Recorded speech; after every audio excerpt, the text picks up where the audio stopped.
शुरुआत करते हैं आज के इस टॉपिक की। बढ़िया टॉपिक, इसको आप कहते हैं भारतीय दंड संहिता, इंडियन पीनल कोड। देखिए, इंडियन पीनल कोड पर आने से पहले थोड़ी सी हमको कानून की बेसिक जानकारी होनी चाहिए। कानून की थोड़ी सी बेसिक जानकारी हमको होनी चाहिए। अर्जुन सिंह नमस्कार। बेसिक जानकारी होनी चाहिए। जैसे कि सबसे पहले तो हमको ये पता होना चाहिए कि इसको हम कहते हैं कानून। दूसरा शब्द होता है संहिता या लॉ। ये है क्या? मैंने यहाँ पर रिटर्न पीपीटी नहीं बनाई है, क्योंकि फिर मैं उससे ज्यादा स्पीड में भाग जाता हूँ। फिर बच्चे कहते हैं रुक जाओ मत भागो। तो इसलिए मैंने यहाँ पर सिर्फ हेडिंग लिखी है, बाकी मैं आपके सामने एक्सप्लेन करूंगा। सैटरडे को यूट्यूब पर क्लास हुई थी। नहीं हुई थी विनती जी, नहीं हुई थी। 5 बजे क्लास कैंसिल हो गई थी किसी कारणवश। यस, नहीं हो पाई थी उस दिन क्लास जी। तो मैं यहाँ पर ये कह रहा था कि देखिए, एक शब्द होता है कानून, संहिता, लॉ। इसका अर्थ क्या है? देखिए, जब हम अर्थ की बात करते हैं तो एक बात तो हमको सीधा समझ में आता है। क्या? जैसे कि हम कहते हैं रूल, नियम। ये हम सभी बनाते हैं अपने जीवन में। जैसे अब एग्जाम आने वाला है, अभी डेट अनाउंस हो जाएगी, तो फिर हम भी अपना नियम बनाएंगे। और आज तक तो हम पढ़े नहीं है, अब हम पढ़ेंगे। कब पढ़ेंगे? सुबह के 4 बजे उठ जाएंगे। और 4 बजे उठने के बाद 4 बज के 5 मिनट पर हमारे हाथ में ब्रश होगा। टिक टिक टिक, है ना? उसके बाद बोले 4:10 पर हमारे हाथ में चाय होगी, चाय की प्याली होगी। उसके बाद हम 4:30 बजे पढ़ने बैठ जाएंगे। ऐसा शेड्यूल बढ़िया सा बनाते हैं। और इसके आगे सुनो, ये तो जगने की बात हुई है। फिर वो कहते हैं कब तक पढ़ोगे? बोले ये फिर जीवन में पढ़ना ही पढ़ना है। कब तक? बोले दिन रात इकट्ठा एक कर देना है। तो जब पढ़ने की बारी आती है तो फिर पता लग जाता है आधे घंटे में तोते उड़ गए। बोले प्रोफेसर भंग हो गया भैया, कि प्रोफेसर काम नहीं कर रहा है। होता ही, जिसने कभी जीवन में काम ना किया हो तो उसके सामने इतना सारा काम रख दोगे तो कैसे काम बनेगा? इसलिए कहा जाता है कि आप जो है एक रीडिंग की हैबिट अपने अंदर डेवलप करो। आपने देखा होगा कभी भी आप, कोई भी आप देख लीजिए व्यक्ति, अरे सबको ही रीडिंग करनी पड़ती है। इवन जो फिल्म का स्टार होता है वो भी रीडिंग करता है। कारण क्या है? इतनी लंबी जो स्टोरी होती है वो इसको पढ़नी पड़ती है, या कोई इसको बताएगा स्क्रिप्ट सारी। तो कहने का मतलब है, जो रीडिंग की हैबिट है ना, वो आप अपने अंदर डेवलप कीजिए। वो आपके लिए बहुत जरूरी है। और ये रीडिंग की हैबिट जो आप अमेरिकन में और यूरोपियंस के अंदर आप देखेंगे तो बहुत अच्छी है। उनको पढ़ने में मजा आता है, हमको बकवास करने में मजा आता है। ज्ञान अंदर से निकल के आता है ज्ञान, और हम दूसरे को बांट देते हैं। पढ़कर नहीं, अपने आप निकालेंगे। ठीक है जी। ज्योति रावत नमस्कार, मैं अच्छा हूँ। तो मैं, एक मजाक की बात हो गई है। तो यहाँ पर क्या कह रहा था मैं? नियम, रूल। ये नियम रूल हम भी बनाते हैं। अच्छा, हम नियम क्यों बनाते हैं? समझिएगा इस बात को, लिखो मतलब पहले। हम नियम बनाते क्यों हैं? हमारा नियम बनाने का काम क्यों का क्या कारण है? हमारा नियम बनाने का एक ही कारण है कि हम जो अपना बिहेवियर है, जो एग्जाम की तैयारी कर रहे थे ना, हम कभी पढ़ते नहीं थे। हमको अपने अपने आप को क्या करना है? डिसिप्लिन में लेकर के आना है। अपने आप को ऑर्गेनाइज करना है। ऑर्गेनाइज आप समझते हैं ना, कि जीवन में हम प्रयास तो कर रहे हैं, लेकिन अपने प्रयास को दिशा देनी है। एक प्रयास होता है कि टीवी के रिमोट के साथ लगे हुए, लैपटॉप के साथ जबरदस्ती लगे हुए हैं, है ना? एक दिशा ये होती है काम तो हम कर रहे हैं, लेकिन किसका? अपना पढ़ाई का काम कर रहे हैं। तो उसको दिशा देना, यही तो हमारा कारण होता है नियम बनाने का। अपने आप को ऑर्गेनाइज करना, अपने आप को डिसिप्लिन के अंदर लेकर के आना, यही होता है। सेम चीज हमारे समाज के अंदर होता है। जैसे कि आप अपने समाज की बात करें, एक अपना समाज, एक जानवरों का समाज, है ना? हालांकि आजकल तो जानवर भी स्मार्ट हो गए। समय के साथ साथ जो होता है वो इंफॉर्मेशन जीन्स के अंदर ट्रांसफर हो जाती है। तो समाज के अंदर भी कुछ नियमों की आवश्यकता पड़ती है। अगर समाज के अंदर नियम ना हो तो बड़ा मुश्किल हो जाएगा। आज के टाइम पर आप देखो, अगर कोई कानून कायदा ना हो, वैसे तो इतना कानून कायदा होने के बाद भी इतनी समस्याएं हैं समाज के अंदर, आप देखिएगा, है ना? लेकिन अगर कानून कायदा ना हो तो आप रह ही नहीं पाएंगे। पता चला कि लोग आपको घर से उठा ले गए, या आप किसी को उठा लाए, ऐसा ही होगा ना, जंगल आ जाएगा। तो कहने का मतलब क्या है? समाज को हमको कैसे करना है? ऑर्गेनाइज तरीके से चलाना है। और समाज को जब हम ऑर्गेनाइज तरीके से, यानी कि सम्यक ढंग से चलाना चाहते हैं, जब हम समाज को सम्यक ढंग से यानी कि ऑर्गेनाइज तरीके से चलाना चाहते हैं, तो उसके लिए हमको नियम बनाने पड़ते हैं। एक नियम से काम नहीं चलता, हमको क्या करना पड़ता है? हमको बनाना पड़ता है सेट ऑफ रूल्स। हमको क्या करना पड़ता है भाई? सेट ऑफ रूल्स, यानी कि नियमों का एक गुच्छा हमको बनाना पड़ता है। नियमों का एक बंडल हमको बनाना पड़ता है ना? ये नियम क्या होते हैं? इन नियमों में क्या होता है? इन नियमों के अंदर लिखा होता है क्या? इंस्ट्रक्शंस। जो आप टाइम टेबल बनाते हो वो होता क्या? इंस्ट्रक्शन ही तो होता है बेसिकली। इंस्ट्रक्शन ही तो होता है। उसको आप हिंदी में कह देते हैं संसूचक। क्या बोल देते हैं, संसूचक इंस्ट्रक्शंस। तो सेट ऑफ रूल्स किस लिए हैं, ये है इंस्ट्रक्शंस के लिए, संसूचक के लिए। और इंस्ट्रक्शन किसके लिए बच्चे, ये वाला अभी मैंने आपको बताया था, ये जो इंस्ट्रक्शन है या सेट ऑफ रूल्स जो हैं ये किसके लिए हैं, ये सेट ऑफ रूल्स है किसके लिए, ये जिसको हम कहते हैं सोसाइटी इंग्लिश में, हिंदी में समाज। ये सेट ऑफ रूल्स किसके लिए हैं, ये सेट ऑफ रूल्स हमारे समाज के लिए हैं। ठीक है भाई। और क्यों है, क्या कारण है, हमको क्या करना है, हमको जो समाज के जो एक्शन है, समाज का जो कार्य है, समाज का जो एक्ट है, समाज के जो एक्शन है, समाज के जो कृत्य हैं, उनको क्या करना है, उनको हमको करना है क्या, ऑर्गेनाइज। क्या करना है बच्चे, ऑर्गेनाइज इसको हमको करना है, हिंदी में कहते हैं उसको सम्यक बनाना है, यानी कि एक सिस्टम वहां पर क्रिएट करना है। क्या बताया मैंने आपको, कानून क्या है, एक सेट ऑफ रूल्स, रूल्स का एक गुच्छा है, बहुत सारे रूल्स हैं। रूल्स के अंदर क्या है, इंस्ट्रक्शन है, क्या करना है क्या नहीं करना है, किसके लिए है, समाज के लिए, सोसाइटी के लिए। और क्या इसका मोटिव है, कि जो समाज के जो एफर्ट्स है, समाज के जो एक्शन है, समाज के जो कृत्य हैं, उनको ऑर्गेनाइज करना। ठीक है, ये है इसका आप लॉ को आप कह सकते हैं। अब इसके अंदर कुछ इसकी विशेषताएं आ जाती हैं, जैसे कि अगर हम इसको पॉइंट्स में लिखना चाहें पूरी चीज को, तो रूल्स किस लिए है, सेट ऑफ रूल्स किस लिए हैं, सेट ऑफ रूल्स हैं ये करने के लिए क्या, ये करते हैं सबसे पहले कंट्रोल ऑफ बिहेवियर। सबसे पहले क्या करते हैं ये, कंट्रोल ऑफ बिहेवियर, यानी कि जो हमारा नमस्कार राहुल कुमार, नमस्कार।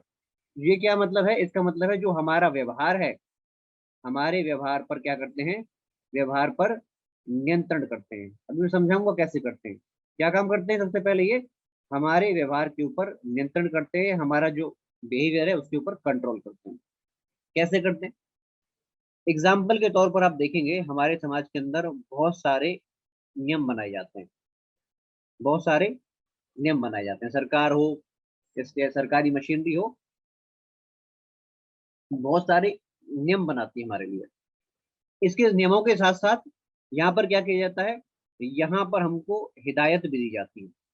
नियम के साथ साथ हिदायत यानी कि चेतावनी, बोले कि अगर ऐसा करोगे तो हम ऐसा कर देंगे।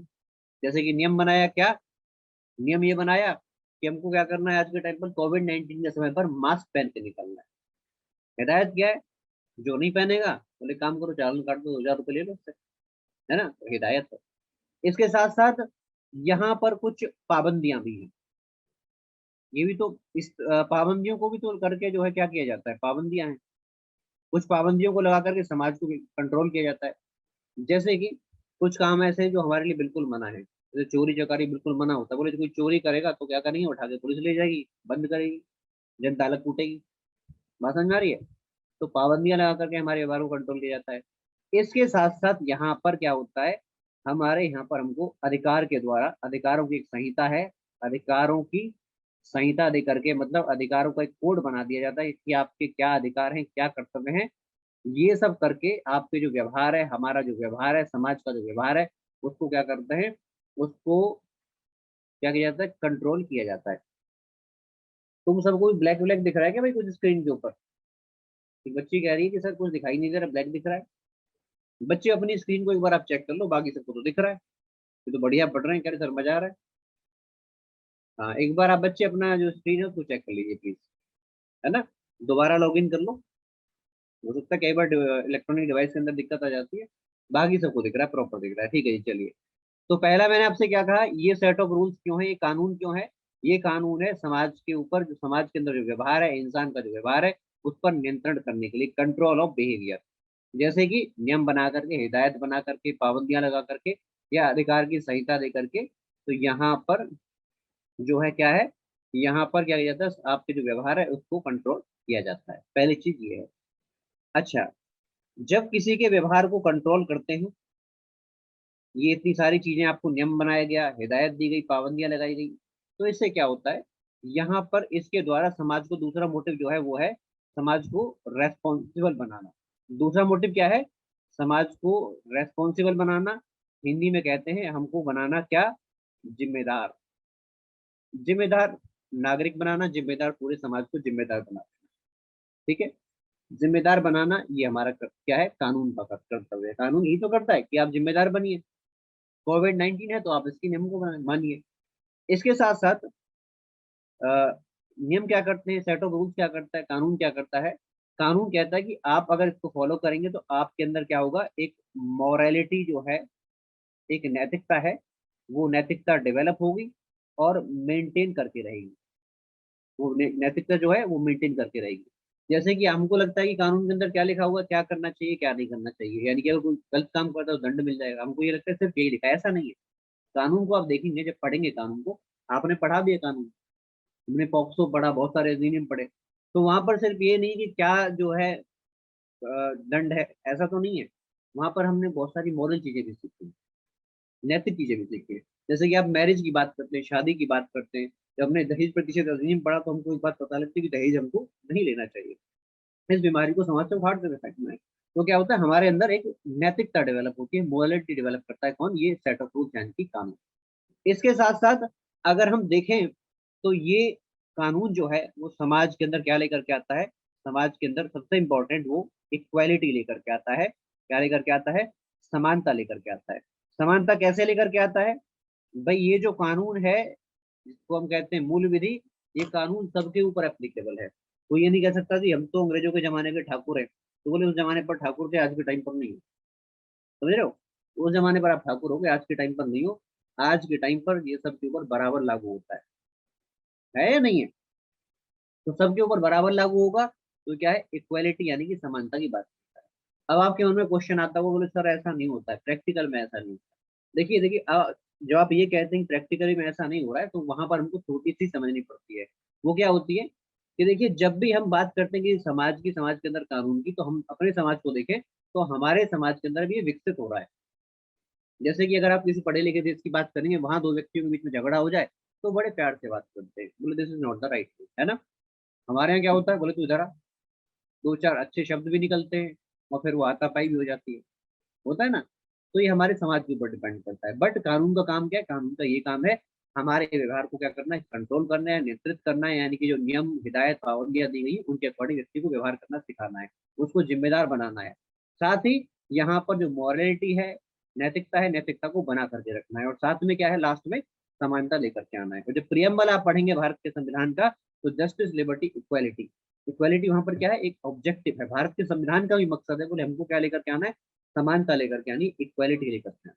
तो यहाँ पर ये सब चीजें क्या है, उसी के लिए है, कानून के लिए ही है। ठीक है, क्यों, क्योंकि हमारा देश क्या है, लोकतांत्रिक है, जहाँ पर फॉलो होता है रूल ऑफ लॉ, कानून का शासन, विधि का शासन।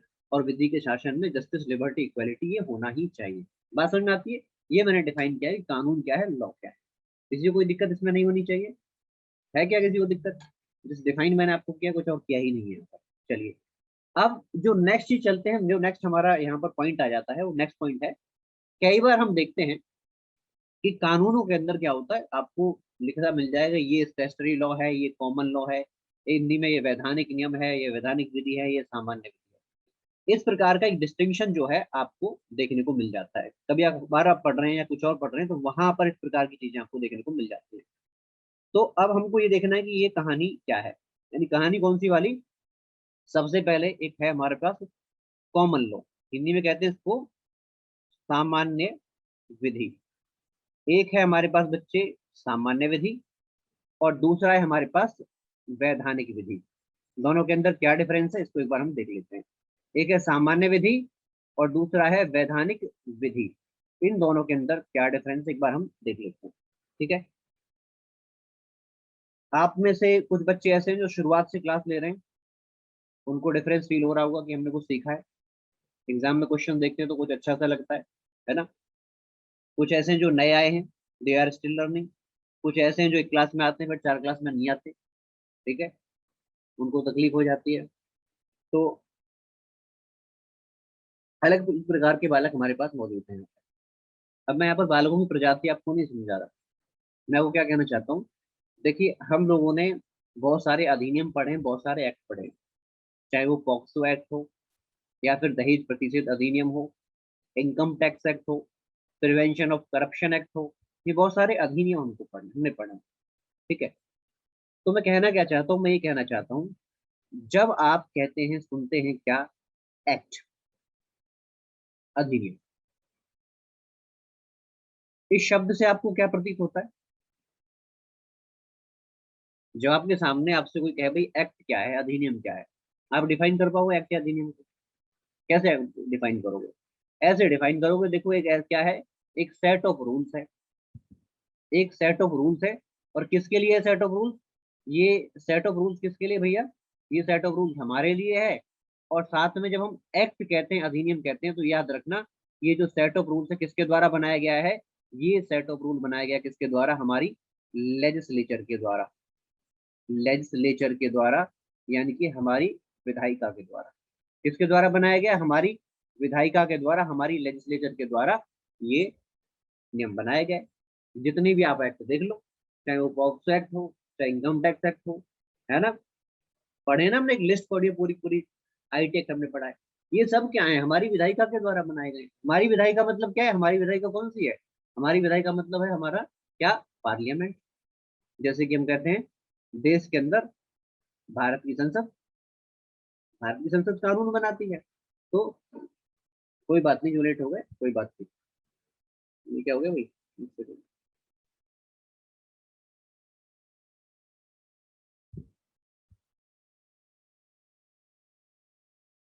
हम्म।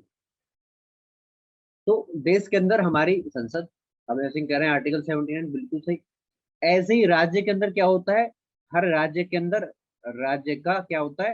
विधानमंडल, स्टेट लेजिस्लेचर। आपने देखा होगा राज्य के अपने कानून होते हैं, जैसे कि मैंने आपको पढ़ाया था यूपी का रेवेन्यू कोड। यूपी के अंदर जो लैंड रिफॉर्म्स है वो बिल्कुल अलग चलता है। यूपी का जो लैंड का कानून है बिल्कुल अलग है, देश का बिल्कुल अलग है। पढ़ाया था ना मैंने आपको ये चीज।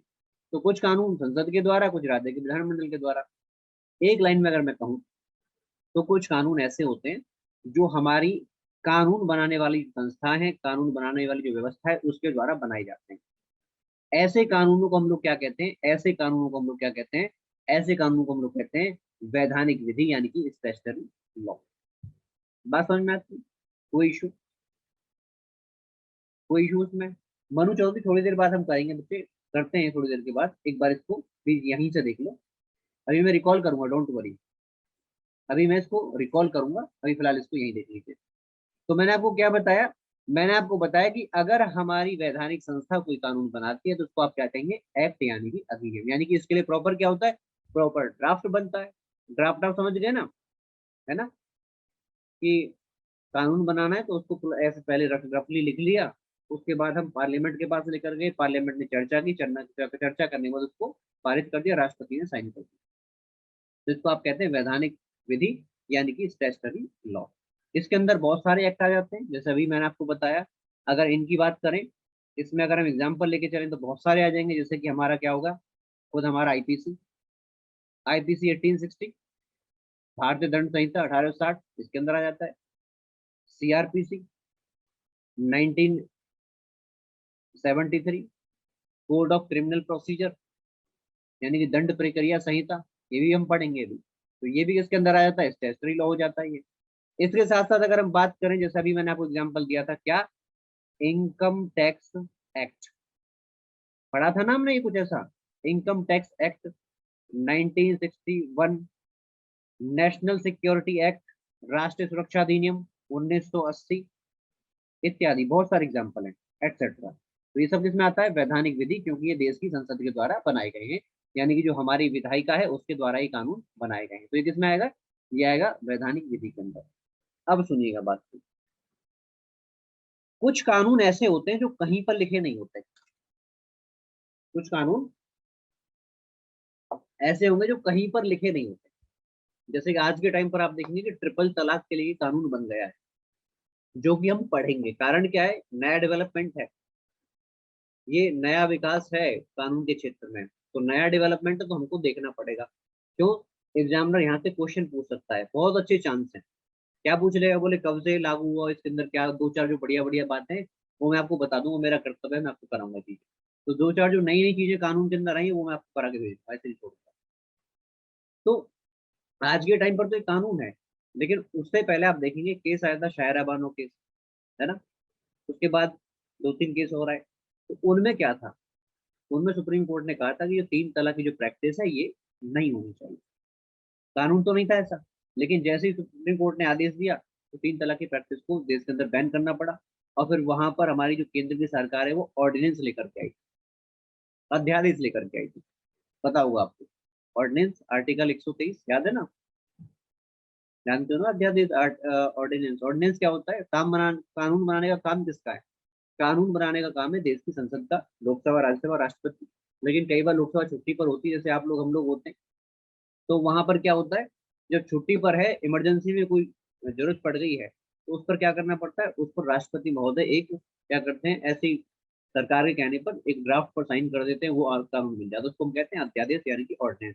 6 महीने के लिए लागू होता है। परमानेंट उसको बनाना है तो फिर क्या करना पड़ता है, पार्लियामेंट से उसको पास करवाना पड़ेगा। ये पॉलिटी वाले सेक्शन में सबने पढ़ा है, वो मैंने आपको रेफरेंस दिया है।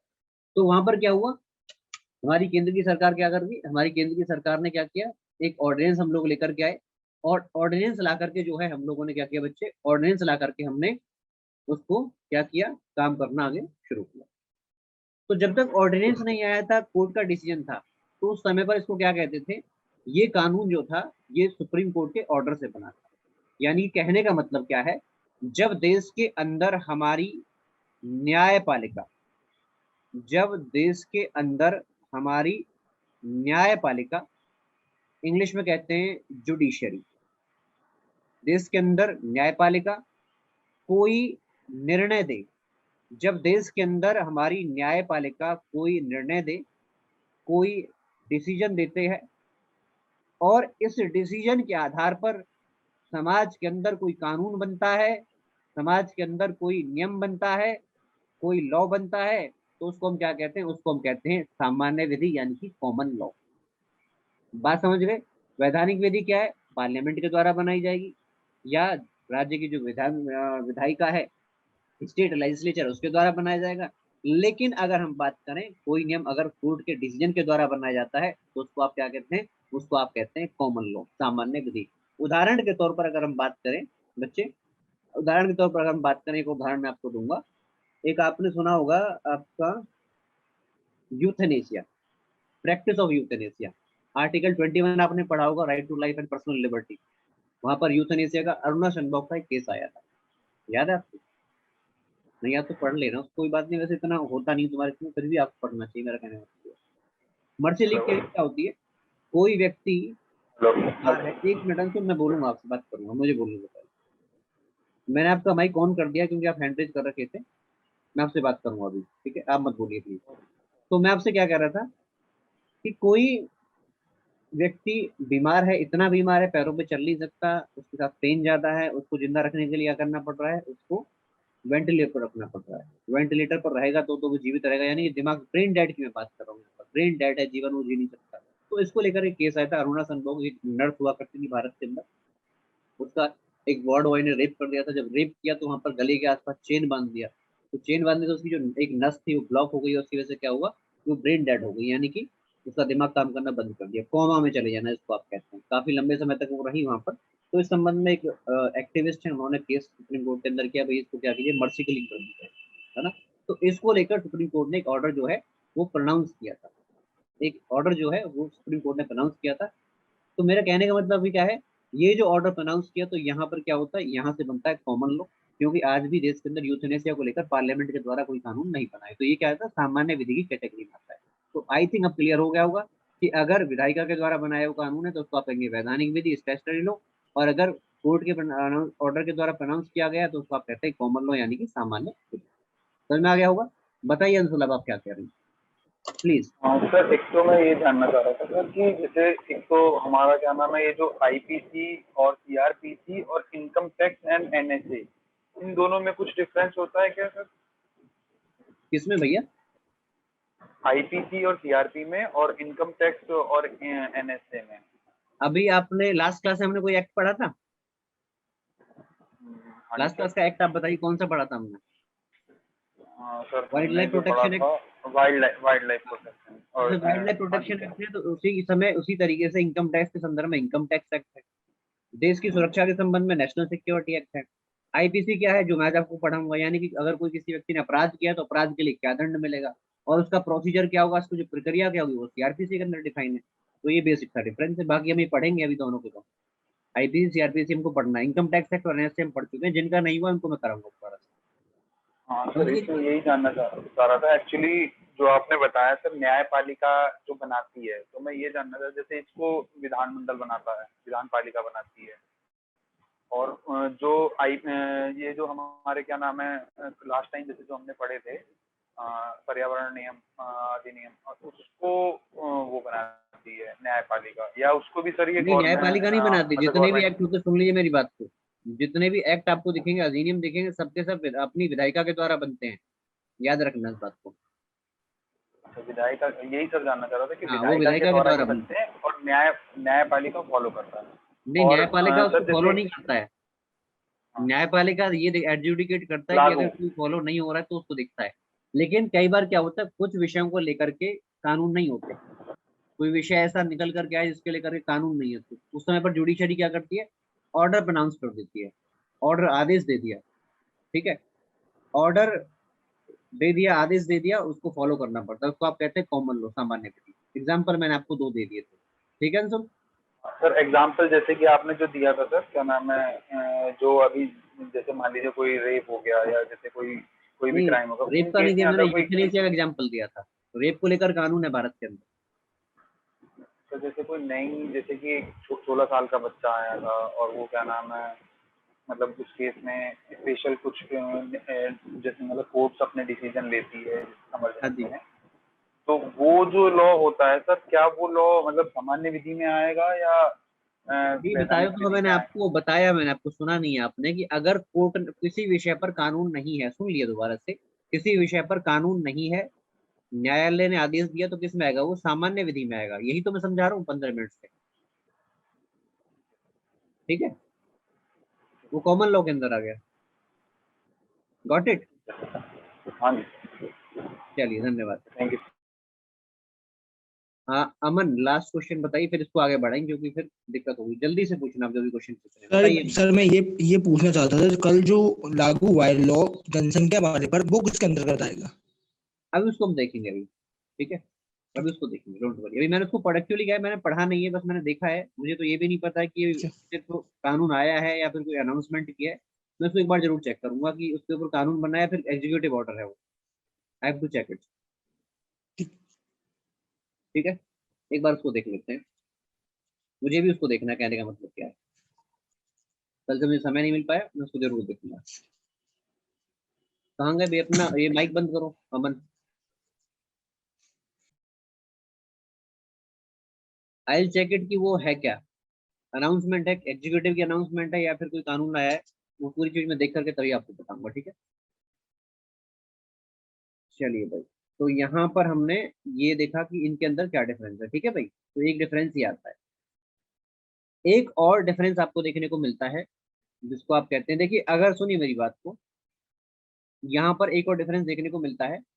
और वो डिफरेंस क्या है? वो क्या है वो? एक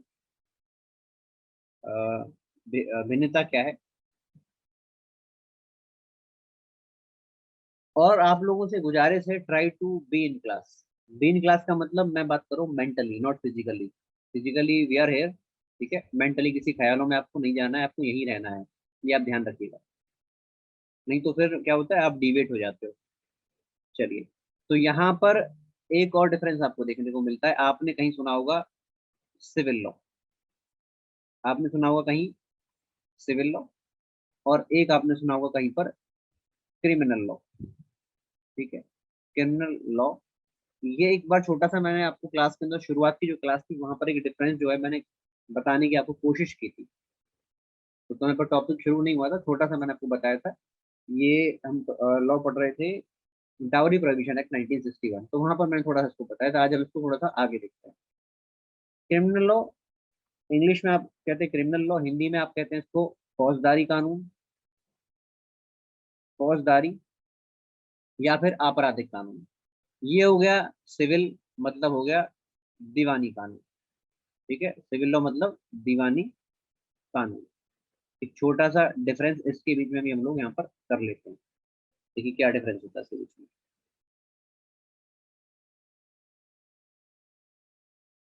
चलिए, देखिए भाई, सुनिए बात को।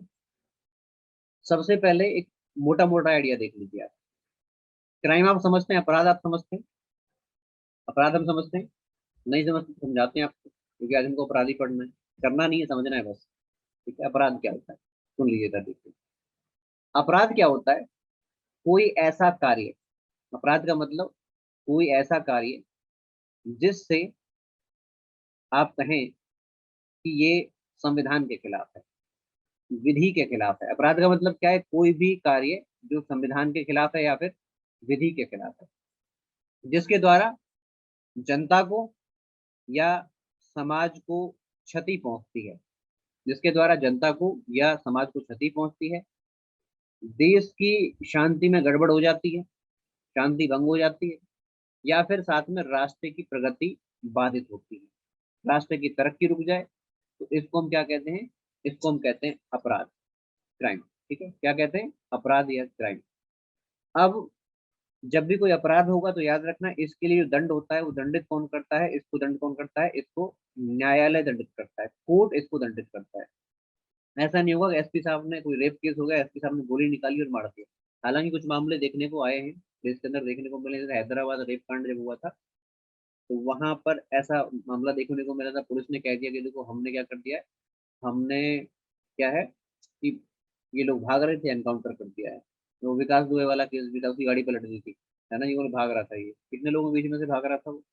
ठीक है, वो एक अलग बात है, लेकिन न्यायालय के द्वारा ही दंड दिया जाता है, और होना भी यही चाहिए, होना भी यही चाहिए कि न्यायालय को ही दंड का काम होना चाहिए, उसके अलावा किसी और को नहीं करना चाहिए। होता क्या है कि आज कोई एग्जाम्पल हमारे सामने आया कि पुलिस ने एक्शन ले लिया, लॉन्ग टर्म में आप सोचिए, अगर यही ट्रेंड में बन जाए, ठीक है, तो वहां पर किसी शरीफ आदमी का एनकाउंटर बड़ा आराम से हो जाएगा, बोलो जी भाग रहा था, पुलिस वाले को मार रहा था।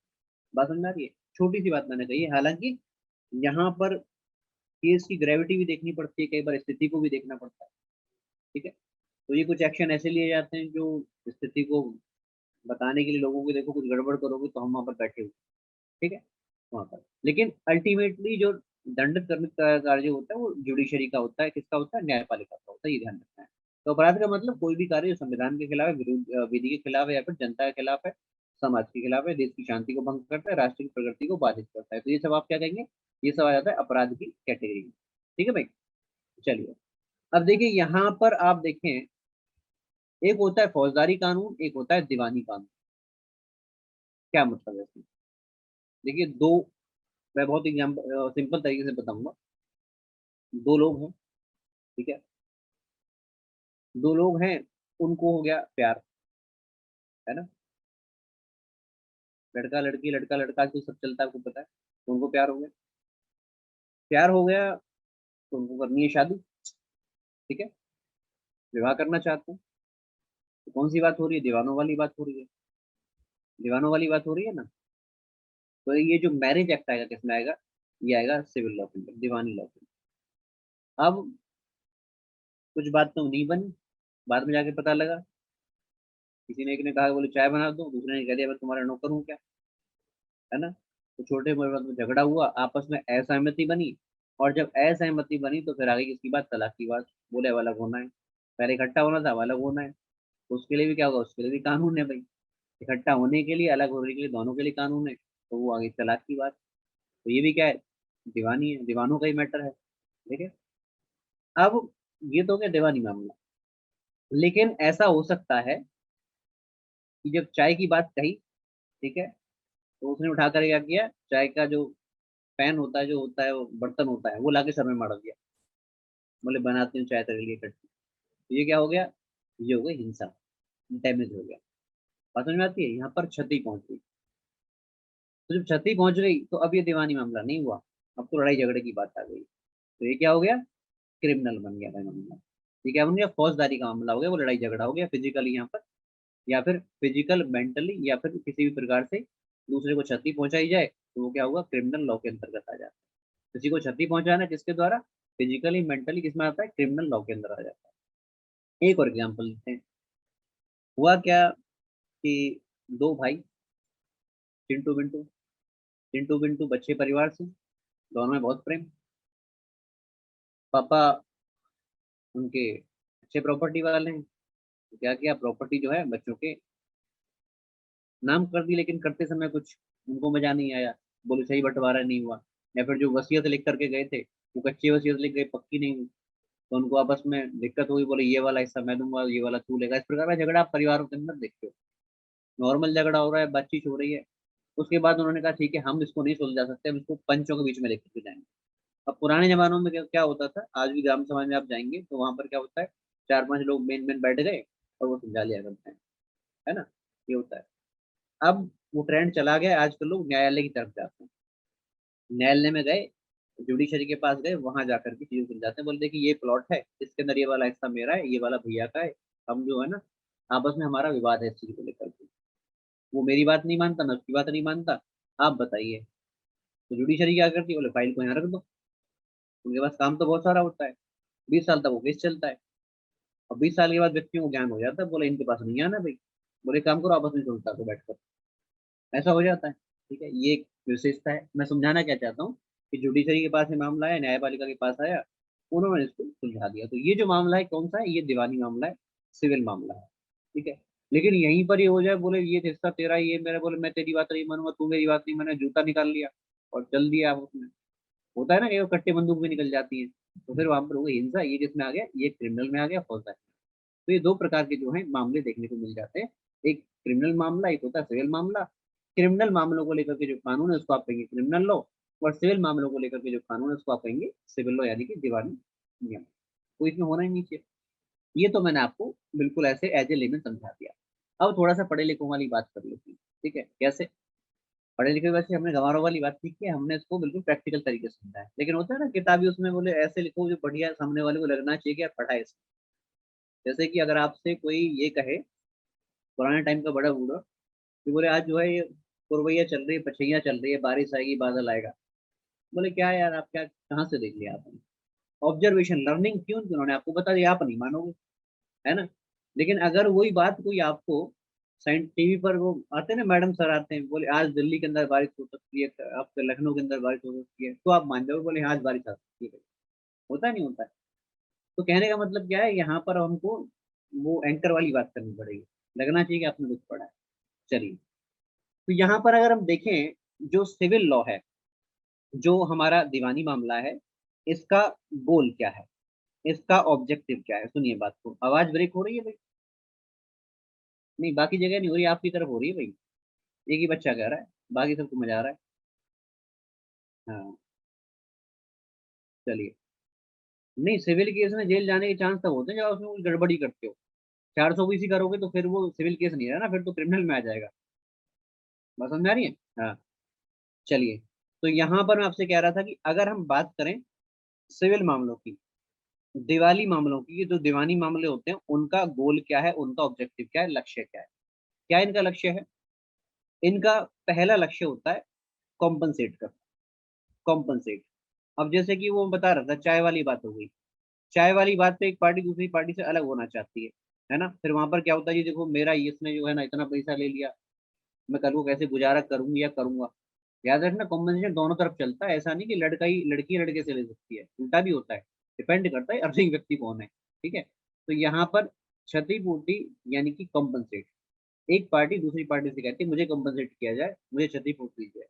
यहाँ पर मकसद ये होता है, सेटलमेंट की बात होती है वो कहना चाहते हैं। यहाँ का मकसद क्या है, बोले इसने मुझे देख लिया, मुझे मारा है, अब आप इसको देखो, मतलब दंड। इसने मेरे सर पर क्या मारा था, वो पेन मार दिया था उठा करके, है ना, लोगों ने मार दिया था। तो उसको क्या करना है, इसने मुझे दंड दिया, आप इसको दंड दो। पनिशमेंट यहाँ पर मकसद है, दंड यहाँ पर मकसद है। जैसे किसी की हत्या हो गई, तो मकसद क्या है, दंड देना, दंड दे करके ताकि हिदायत देना, कोई दूसरा व्यक्ति ऐसा ना करता है, ये दंड का यहाँ पर प्रावधान है। लेकिन अगर प्रॉपर्टी का बात होता तो फिर वह दंड की बात नहीं है, वहाँ बीच बीच आपकी बात है। होता तो यही है ना कि अगर किसी का लॉस हो रहा है दूसरी पार्टी को कॉम्पनसेट कर देगी, मामला सेटल हो जाएगा। यही तो होता है सिविल लॉ के अंदर।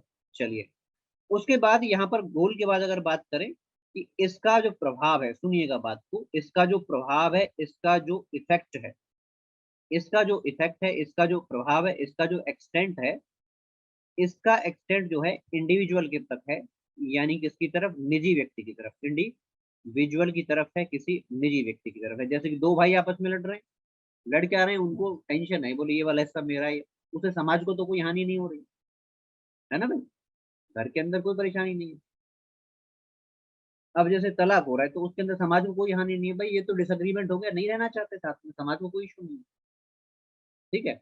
हालांकि वो समाज की एक समाज होता है ना जो बात बनाने वाला समाज होता है, उसको तो बहुत इशू है, उसको तो हर चीज से इशू है। आप पढ़ रहे हो तो भी इशू है, बोले कुछ नहीं बनेगा या नहीं बनेगी, आप बन गए, अरे बोल तो ऐसे ही बन गया, उसको हर बात से इशू होता है, वो एक अलग बात हो जाती है। तो कहने का मतलब क्या है, यहाँ पर इफेक्ट किसके ऊपर, एक्सटेंट किसके ऊपर है, यहाँ पर इंडिविजुअल के ऊपर जो है प्रभाव। लेकिन अब बात करते हैं क्राइम की बात करते हैं, तो ये इंडिविजुअल पर नहीं है, ये भैया क्या है, ये समाज के खिलाफ है, ये सोसाइटी के खिलाफ है, अगेंस्ट सोसाइटी। यहाँ पर समाज चक्कर में आता है, सोसाइटी जो है इफेक्ट होती है। जैसे कि अगर किसी व्यक्ति की हत्या हो गई एक व्यक्ति की, तो आज उसकी हत्या हुई है, कल हमारी भी हो सकती है, तुम्हारी भी हो सकती है, समाज के ऊपर इफेक्ट है। तो क्या हुआ, एक बैड एलिमेंट निकल करके आया, और वो बैड एलिमेंट यानी खराब तत्व जो है, शरारती तत्व जो है, वो क्या कर सकता है, समाज के अंदर गंदगी फैला सकता है ना। जैसे एक मूवी आई थी नवाजुद्दीन सिद्दीकी की, उसमें कहता है ना, ये जुर्म करने का मजा ही कुछ अलग। क्या नाम था मूवी का, जिसमें वो अलग सा ही होता है, थाने के बाहर जाके बैठ जाती है, बोले मैंने मारा है, पुलिस वाले कहते बोले ले चलो इसको उठा करके, बोले जी खाना पीना दोगे नहीं दोगे, बोले हाँ हमने दुकान खोल रखी है तेरे लिए, हाँ रमन राघव, वैसे हमने बताया रमन राघव। कहने का मतलब अगर ऐसा कोई व्यक्ति है समाज के अंदर, तो वो समाज के खिलाफ। एक व्यक्ति ने दूसरे किसी महिला का रेप कर दिया या किसी का यौन शोषण कर दिया, तो ये क्या है, समाज के खिलाफ है। अगर ऐसी स्थितियां समाज के अंदर उठने लग जाए, तो फिर ये जानवरों का समाज हो गया ना। ऐसे तो जानवरों के समाज में होता है, जो ताकतवर होता है वो जीता है, मानव समाज में तो ऐसा नहीं होता। तो कहने का मतलब क्या है, ये समाज के खिलाफ है, इसको रोकना पड़ेगा।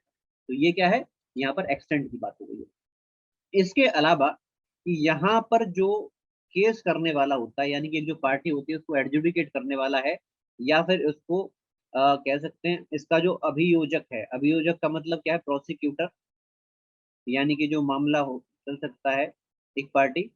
तो यहाँ पर जो एक पार्टी है वो कौन होती है, जो मेन इसका एडजुडिकेट करने वाला होता है, वो प्राइवेट होता है, यानी कि इंडिविजुअल होता है, यानी कि निजी होता है।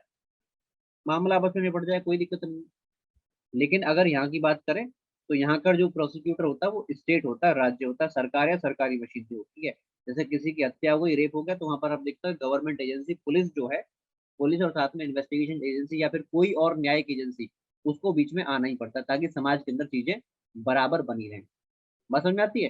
तो ये हो गया इसके संदर्भ में, ये इसका तीसरा पॉइंट। तो ये है इनके बीच में डिफरेंस। सबसे पहला क्या डिफरेंस है कि ऑब्जेक्टिव क्या है सिविल लॉ का, सिविल लॉ का ऑब्जेक्टिव है दीवानी कानून का, संहिता का ऑब्जेक्टिव है क्षतिपूर्ति, कॉम्पनसेट करना। क्रिमिनल लॉ का जो ऑब्जेक्टिव है वो क्या है, दंड दिलवाना, पनिशमेंट करवाना। सिविल लॉ की अगर बात करें, इफेक्ट क्या है, इसका एक्सटेंट क्या है, ये निजी व्यक्ति तक रहता है। क्रिमिनल लॉ की बात करें, ये सोसाइटी के खिलाफ है। और बात करते हैं अगर इसके प्रोसिक्यूशन की, इसके अभियोजन की, तो सिविल लॉ दीवानी कानून का जो अभियोजन है वो निजी यानी कि प्राइवेट, और बात करें क्रिमिनल लॉ की तो वो राज्य, स्टेट। ठीक है जी, स्टेट के भी खिलाफ है, राज्य के भी खिलाफ है, तो राज्य को यहाँ पर आके करना पड़ता है, बीच में आना ही पड़ता है। ये नहीं कि एक व्यक्ति ने दूसरे व्यक्ति का मर्डर कर दिया, बोले आपस में सेटल कर लो, that can not be the case, ये नहीं हो सकता जी। वहां तो फिर सजा मिलेगी मिलेगी। ठीक है, लेकिन अगर दो पार्टियों के बीच में झगड़ा है, तो आपस में प्रॉपर्टी को लेकर झगड़ा है, तो बोले ठीक कोई बात नहीं, चल जाएगा। बात समझ में आ रही है। तो ये है ये वाली कहानी, तो ये क्रिमिनल लॉ और ये हो गया एक तरफ से सिविल लॉ। ठीक है, एक हम, और ये तो हमने आपको नॉर्मल पढ़ाया है। अब अगर आपके एग्जाम में क्वेश्चन आता है कि विधि कितने प्रकार की होती है, तो आप ये कहेंगे दो प्रकार की, एक मौलिक विधि, एक प्रक्रिया विधि। ठीक है, ये तो मैंने आपको बहुत सारा, और भी बहुत सारे आपको डिस्टिंक्शन मिल जाएंगे। अगर एग्जाम में क्वेश्चन आता है कि विधि कितने प्रकार की होती है, तो आप क्या कहेंगे, दो प्रकार की, एक होती है मौलिक विधि और दूसरी होती है प्रक्रिया विधि। मौलिक विधि का मतलब मूल विधि, बेसिक लॉ, और दूसरा होता है प्रोसीजरल लॉ। प्रॉपर्टी मैटर भाई दीवानी मामलों में आता है, ठीक है, सिविल मामलों के अंदर आ जाता है। प्रॉपर्टी मतलब जो आप नॉर्मल झगड़ा है, लेकिन अगर उसमें हिंसा हो गई, तो फिर वो कुछ और बन जाएगा। ठीक है जी, तो ये है। तो चलिए, ये आपका यहाँ पर हम एक और लेके चलते हैं, क्या, इसको भी समझिएगा। यहाँ से क्वेश्चन पूछ लिया जाता है भाई, थोड़ा सा देख लीजिएगा इसको। एक है मौलिक विधि, ये लो,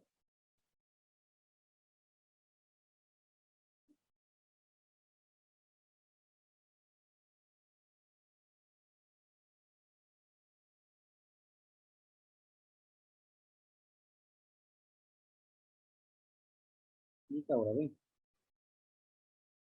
What is this nonsense?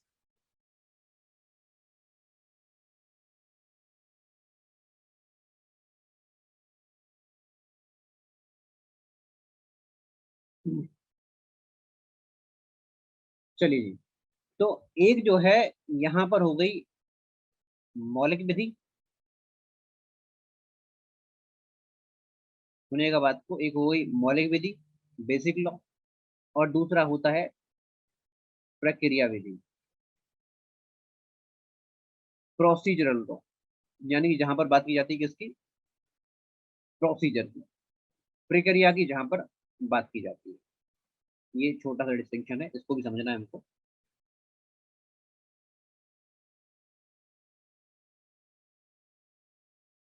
चलिए, तो मैं आपसे कह रहा था कि एक होता है मौलिक विधि, दूसरा होता है प्रक्रिया विधि। मौलिक विधि के अंदर क्या होता है, एक ही लाइन में इसको समझेंगे। वो विधि, वो कानून जिसके अंदर व्यक्ति के, समाज के, संस्था के अधिकार, राइट्स, और साथ में कर्तव्य, ड्यूटीज, अधिकार और कर्तव्य का वर्णन होता है, जो अर्थ अधिकार और कर्तव्य को स्पष्ट करे, उसको आप कहते हैं क्या, उसको हम कहते हैं मौलिक विधि, बेसिक लॉ। उदाहरण के तौर पर, एग्जाम्पल आप लिखिएगा, उदाहरण के तौर पर इंडियन कॉन्ट्रैक्ट एक्ट, इंग्लिश में इंडियन कॉन्ट्रैक्ट एक्ट, हिंदी में भारतीय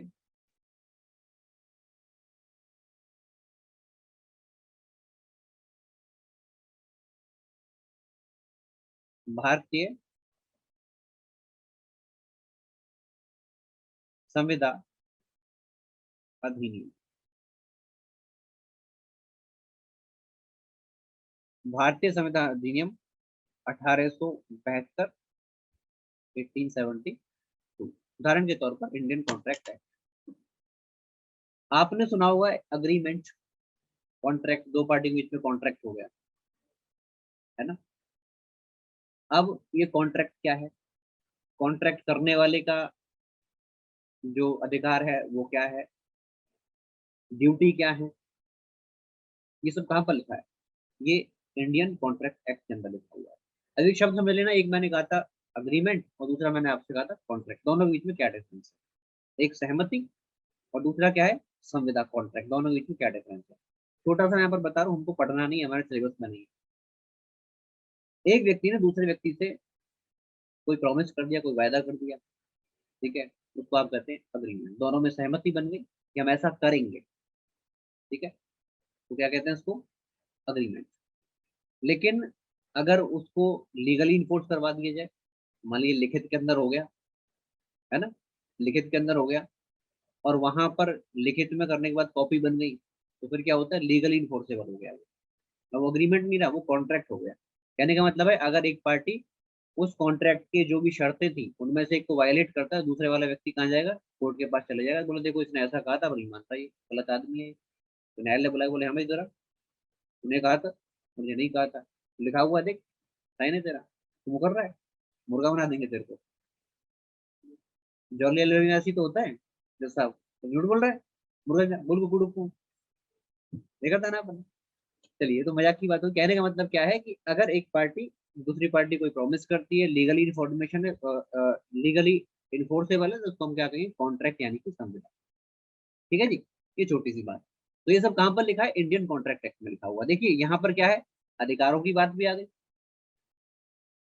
तो एक पार्टी ने दूसरी पार्टी से प्रॉमिस कर दिया, तो उसका अधिकार हो गया। क्या अधिकार हो गया, दूसरी पार्टी पार्टी का बोले इतने टाइम के बाद ये मुझे इतना पैसा देगा, लेकिन साथ में कुछ कर्तव्य भी तो होंगे, उसने भी कुछ प्रॉमिस किया होगा। तो अधिकार और कर्तव्य यहाँ पर दोनों का वर्णन आपको देखने को मिल जाए, तो किस में आएगा, ये मौलिक विधि में आएगा। इसके साथ साथ यहाँ पर आप बात करें, इसका दूसरा एग्जाम्पल आप देख लीजिए, इंडियन पीनल कोड, आईपीसी 1860, भारतीय दंड संहिता।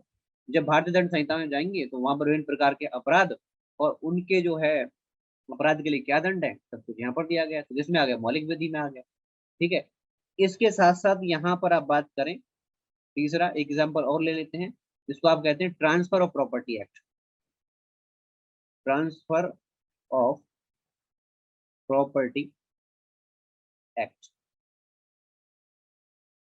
1882। ये एक्ट मैंने इसलिए लिए जानबूझ कर, अंग्रेजों के समय के एक्ट हैं, आप देख लीजिए आज भी देश के अंदर एप्लीकेबल है। Transfer of property act 1882, Hindi में लिख लेना आप, संपत्ति हस्तांतरण अधिनियम, हिंदी वाले लिख लो, मेरे पास जगह नहीं है सर। संपत्ति हस्तांतरण अधिनियम 1882।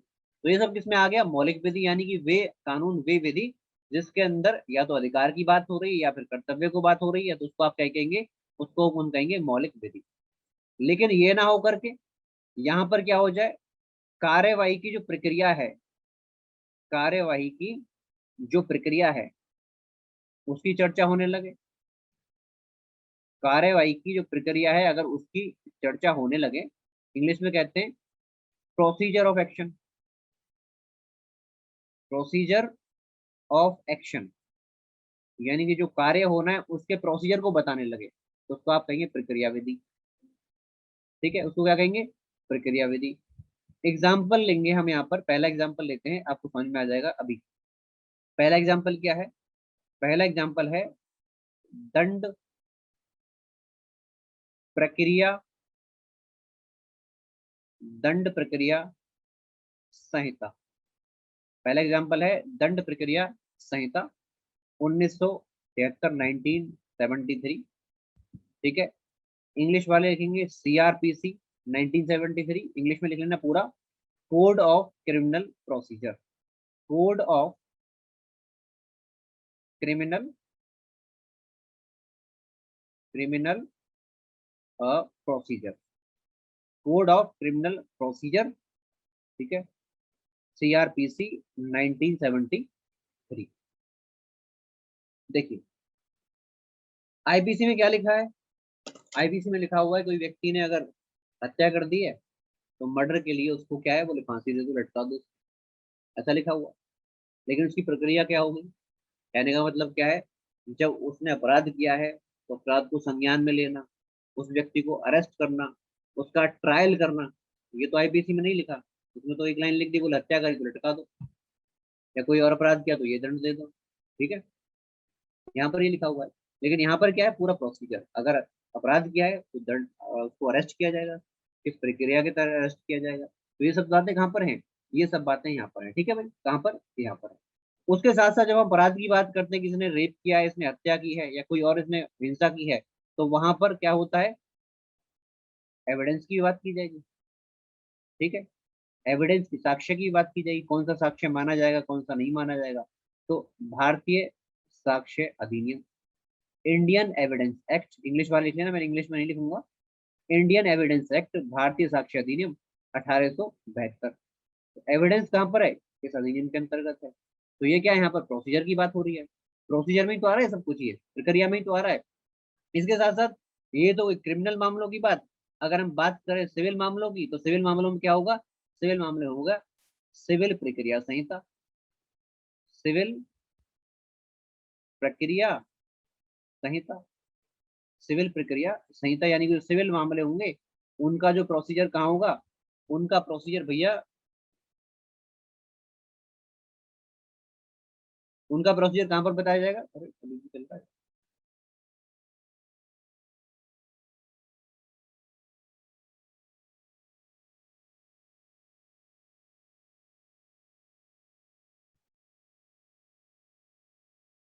उनका प्रोसीजर कहाँ पर होगा, सिविल प्रक्रिया संहिता में, सिविल प्रक्रिया संहिता 1908, इंग्लिश में कहते हैं civil procedure code, CPC, CPC 1908 civil procedure code. तो ये किस में आ गया, ये आ जाएगा प्रक्रिया विधि के अंतर्गत। ठीक है, इंडियन एविडेंस एक्ट आता है प्रक्रिया विधि के अंदर, यहाँ पर कोई एविडेंस की बात की जाती है, सबूतों की बात की जाती है, साक्ष्यों की बात की जाती है, तो ये किसमें आएगा, प्रक्रिया में ही आएगा, किसमें आएगा, प्रक्रिया विधि के अंतर्गत आएगा। तो अगर आपसे पूछता है एग्जाम के अंदर क्वेश्चन की जो विधि होती है वो कितने प्रकार की होती है, तो आप कहेंगे एक होती है मौलिक विधि, दूसरी होती है प्रक्रिया विधि, एक बेसिक लॉ, एक प्रोसीजरल लॉ। कितना भेद बताएंगे आप, दो भेद उसके अंदर बताएंगे, एग्जाम के अंदर क्वेश्चन आता है, ये नहीं कहेंगे चार हो गए, छह हो गए, तो क्वेश्चन आ जाता है, तो क्या बताएंगे आप, एक मौलिक विधि, दूसरा होता है प्रक्रिया विधि। ठीक है भाई, तो ये हो गया इसमें मौलिक विधि और प्रक्रिया विधि के अंतर्गत इसमें। अब चलते हैं हम अपराध की बात, क्योंकि हमको क्या पढ़ना है, हम पढ़ना है, हमारा जो टॉपिक है वो है IPC, Indian penal code. Time है ना अपने पास, अभी तो बहुत सारा टाइम तो बहुत है। चलिए, इंडियन पीनल कोड हमको पढ़ना है।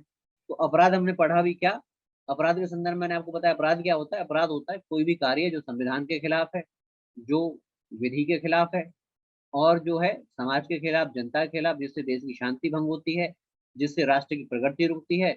साथ में ऐसे कार्य के लिए क्या होता है, न्यायालय दंडित करता है, तो उसको आप कहेंगे अपराध यानी कि क्राइम।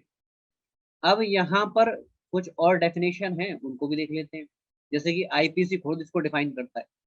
आईपीसी की धारा 40, अब इसको ध्यान रखिएगा कि आईपीसी में, ध्यान रखिएगा इस बात को भाई साहब, क्या कि आईपीसी में अपराध को कहाँ पर डिफाइन किया गया है, क्योंकि अब इस पर दोबारा नहीं आएंगे इस पॉइंट के ऊपर। तो क्वेश्चन आपसे पूछता है कि अगर आईपीसी की बात करता है कि आईपीसी में यानी कि भारतीय दंड संहिता के अंदर जो अपराध है उसको कहाँ पर डिफाइन किया गया है, तो आईपीसी के अंदर जो धारा 40 है उसके अंदर अपराध को डिफाइन किया गया है। क्या कहता है आईपीसी, क्या कहता है, भारतीय दंड संहिता इसके संदर्भ में क्या कहता है, भारतीय दंड संहिता इसके संदर्भ में कहती है, देखिए अपराध का मतलब क्या है, अपराध का मतलब है कोई ऐसा कार्य जिसको समाज अनैतिक या गलत समझे। क्या है, धारा 40 कहती है अपराध का मतलब क्या है, कोई दंडनीय कार्य। अगर इसको दूसरे शब्दों में लें, साधारण शब्दों में लें, इजी शब्दों में हम लेंगे तो उसको क्या कहेंगे, कोई ऐसा कार्य जो समाज के अंदर अनैतिक माना जाए और गलत माना जाए। ठीक है, तो उसको आप कहेंगे क्या, ये है अपराध, ये है क्या, अपराध। धारा 40 ऐसा कहती है, सेक्शन 40 ऐसा कहता है। ठीक है जी, तो ये है इसके संदर्भ में कुछ बातें। अब कुछ और डेफिनेशन है, फेमस डेफिनेशन है, जो साइमंड है। साइमंड क्या कहते हैं, ये कानून के कुछ स्पेशलिस्ट हैं, उनकी परिभाषाएं भी हैं। कानून के कुछ स्पेशलिस्ट हैं, वो भी परिभाषित कर रहे हैं, और वो क्या कह रहे हैं, उनमें साइमंड कहते हैं कि देखो अपराध का मतलब क्या है, अपराध जो होता है वो कानून द्वारा वर्जित संपूर्ण समाज के प्रति क्षतिपूर्ण कार्य है। क्या कह रहा है, अपराध जो है सबसे पहले वो कानून के द्वारा वर्जित है, यानी कानून ऐसे कार्य को करने के लिए मना करता है। और दूसरा कहता है कि पूरे समाज के प्रति क्षतिपूर्ण है, इससे पूरे समाज को क्या होता है, नुकसान पहुंचता है। चाहे इसका शिकार एक व्यक्ति हो, कहने का मतलब नुकसान चाहे एक व्यक्ति का हो, लेकिन नुकसान किसका है, ओवरऑल सोसाइटी का होता है। तो अपराध को कैसे साइमंड इस प्रकार से डिफाइन करते हैं। उसके बाद यहाँ पर कुछ और हैं, इनका आपको परिचय में दूंगा बाद में, कौन कौन लोग हैं ये जो डिफाइन कर रहे हैं। जेम्स स्टीफन, जेम्स स्टीफन कहते हैं कि अपराध एक ऐसा कार्य है जो विधि द्वारा निषिद्ध और समाज के नैतिक मूल्यों के प्रतिकूल है, यानी कि विधि के खिलाफ और साथ में समाज के नैतिक मूल्यों के खिलाफ है। विधि तो उसका मना करता है ऐसे कार्य करने का, और समाज के अंदर जो मॉरलिटी है उसको हानि पहुंचती है, तो उसको हम क्या कहते हैं, ऐसे कार्य को अपराध कहते हैं। क्या है अपराध जेम्स स्टीफन के अनुसार, कोई कार्य जो विधि के खिलाफ है, विधि मना करती है समाज में, साथ ही समाज के जो मोरल वैल्यूज है उनके भी खिलाफ है, तो उसको हम क्या कहेंगे, ये अपराध की कैटेगरी में आ जाता है। उसके बाद केनी क्या कहते हैं, केनी कहते हैं कि अपराध एक ऐसा दोष है, एक ऐसा दोष है जिसके लिए दंड मिलना है, दंड होता है। ठीक है, साथ में ये सामान्य व्यक्ति द्वारा क्षम्य नहीं है, सामान्य व्यक्ति इसको क्षमा नहीं कर सकता। अगर कोई कार्य किया हुआ है तो सामान्य व्यक्ति इसको क्षमा नहीं कर सकता, अगर क्षम्य है भी तो कौन करेगा, क्षम्य हो तो भी कौन करता है, सम्राट ही कर सकता है, होता है ना। हमारे यहाँ पर सम्राट का मतलब सरकार। हम देखो कुछ अपराधों में राष्ट्रपति महोदय क्या करते हैं, क्षमादान दे देते हैं, पढ़ा होगा ना आपने। कौन सा आर्टिकल है बाल को बताओ। बिल्कुल सही कहा, आर्टिकल अभय सिंह, नुपुर सरोज, मितु सिंह, कौन सा आर्टिकल है, राष्ट्रपति के क्षमादान संबंधी शक्तियां। अभय सिंह आपने गलत बताया भाई। चलिए बताओ भाई, सरोज जी, रितु सिंह जी, चिराग बिंदल, आपको बहुत ज्यादा पीछे पहुंच गए भाई। 40 और 164 का तो मतलब ही नहीं है। आर्टिकल 40 तो डीपीएसपी में आ जाता है, directive principle of state policy. कोई बात नहीं, आर्टिकल 72 में है। ठीक है, आर्टिकल 72 में राष्ट्रपति की क्षमादान की शक्तियां हैं, और राज्यपाल की कहाँ पर है, गवर्नर की कहाँ पर है, गवर्नर भी तो क्षमा कर सकते हैं, बताओ। हम्म,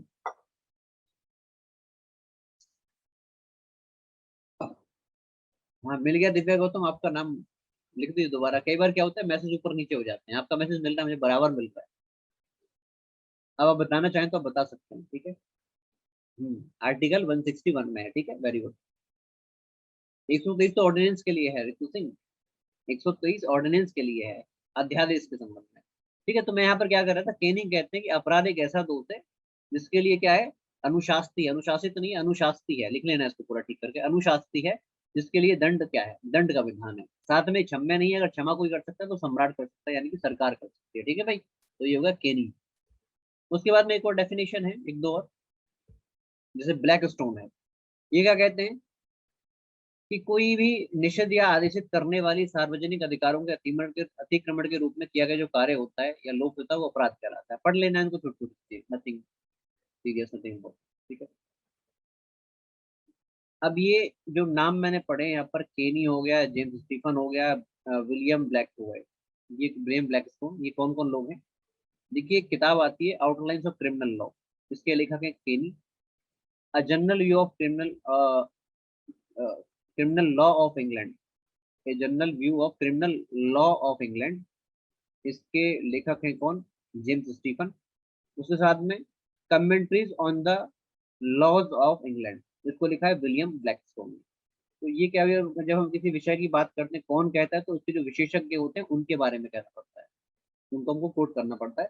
हालांकि ये सब कोट जो है आपके लिए इंपॉर्टेंट नहीं है, कारण क्या है कि आपके एग्जाम में ऐसे क्वेश्चन नहीं आता, डिस्क्रिप्टिव तो आपका है नहीं, एमसीक्यू में आता है। ठीक है, तो एमसीक्यू में ये हो जाता है। हाँ, ये नाम वाम नोट कर लेना भाई, ये किताब विताब के नाम नोट कर लेना, इंपॉर्टेंट है, लॉ के क्षेत्र में, कानून के क्षेत्र में इंपॉर्टेंट है। पूछ सकते हैं, कोई गारंटी नहीं कि नहीं पूछेंगे, बट पूछ लेंगे तो आप क्या कहोगे, बोले नहीं पूछना ऐसा क्वेश्चन। भाई दो चार तो लोग हैं, पूरी मूल विधि में दो तीन लोगों का नाम हम लोग पढ़ रहे हैं, ज्यादा पढ़ ही नहीं। ठीक है, क्या करें, कौन सा बुक पढ़ना चाहिए, कोई बुक पढ़ने की जरूरत नहीं है आपको, ये पढ़ो बस, मौज लो उसकी जीवन। ठीक है, प्रैक्टिस करो क्वेश्चंस की। चलिए, ये इंपॉर्टेंट सेक्शन है। अब जो सेक्शन हम पढ़ रहे हैं ये भी इंपॉर्टेंट है, जहां से क्वेश्चन आ जाता है।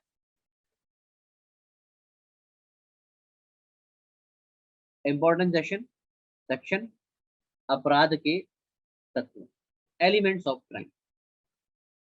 सुनिएगा बात, जब कोई अपराध, कोई कार्य होता है, तो जैसे मान लीजिए किसी ने, किसी एक व्यक्ति ने दूसरे व्यक्ति की हत्या कर दी, तो अपराध का कार्य है। तो यहाँ पर कुछ बातों का ध्यान रखना होता है। कहने का मतलब क्या होता है, जब जुडिशरी केस को सुनती है या इन्वेस्टिगेशन एजेंसी के पास केस आता है, तो कुछ बातों का यहाँ पर केस को देखते समय ध्यान रखना पड़ता है। लाइक अगर बात करें सबसे पहले कि ये जो कानून की हम बात कर रहे हैं, लॉ की जो हम बात कर रहे हैं, जिस कार्य की हम बात कर रहे हैं, कह रहे हैं ना कि भाई अपराध हो रहा है, अपराध करने के लिए जो है मानव तत्व का होना जरूरी है। कहने का मतलब है अपराध किसके द्वारा होना चाहिए, मानव के द्वारा, मानव द्वारा होना चाहिए। ठीक है, जैसे मान लीजिए कोई व्यक्ति अपना कुत्ता घुमाने के लिए लेके जाए, है ना, कई बार कुत्ता जंगली हो जाता है। एक मूवी आई थी ना वो गोलमाल, मिथुन चक्र, मिथुन दा के साथ कुछ हो गया था,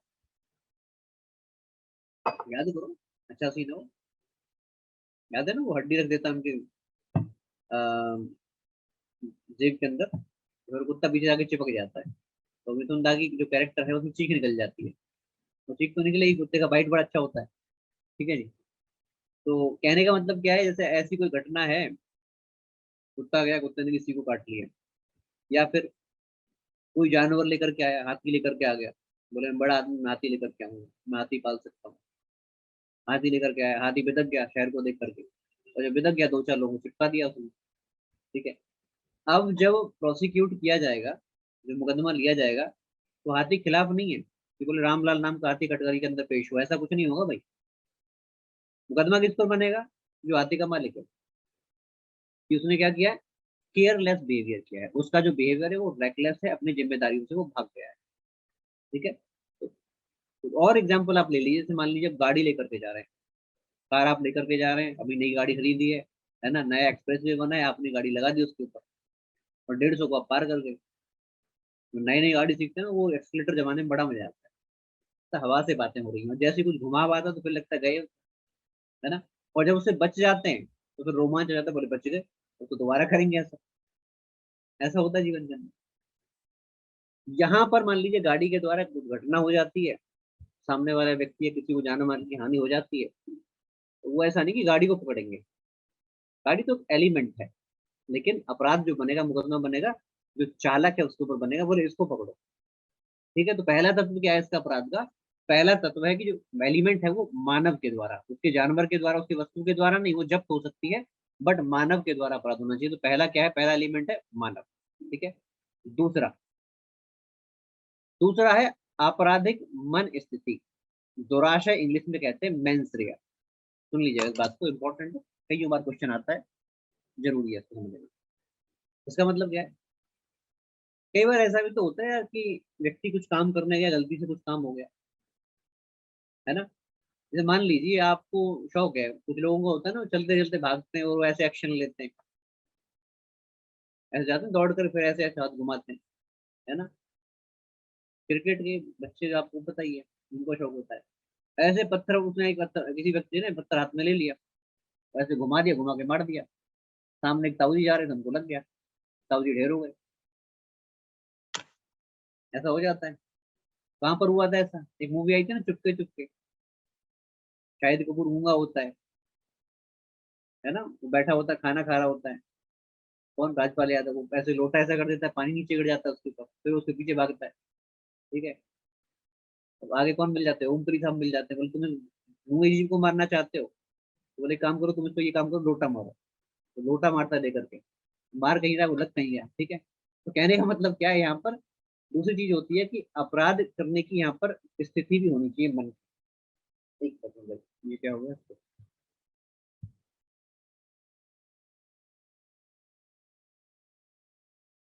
स्थिति जो है वो अपराध करने की होनी चाहिए। कहने का मतलब है मन के अंदर इरादा होना चाहिए अपराध करने का। फॉर एग्जाम्पल, अब जैसे मैंने अभी आपको एग्जाम्पल दिया कि ताऊ जी के जाकर के वो लग गया, ताऊ जी ढेर हो गए। कैसे ढेर हुए, परमानेंट वाले ढेर हो गए, अब नहीं उठ रहे वो। ठीक है। तो यहाँ पर उसकी इच्छा तो नहीं थी ना मारने की, मैं मार दूं उनको, गलती से लग गया। तो कहने का मतलब है वहां पर वो मर्डर वाला नहीं, वो कुछ और मुकदमा पर लगेगा। तो अगर जब भी किसी अपराध को देखा जाता है तो वहां पर ये देखना पड़ता है कि सामने वाले का जो इरादा है, सामने वाले का जो इरादा है, यानी कि जो उसकी जो मन की स्थिति है वो क्या है, गिल्टी है या नहीं है।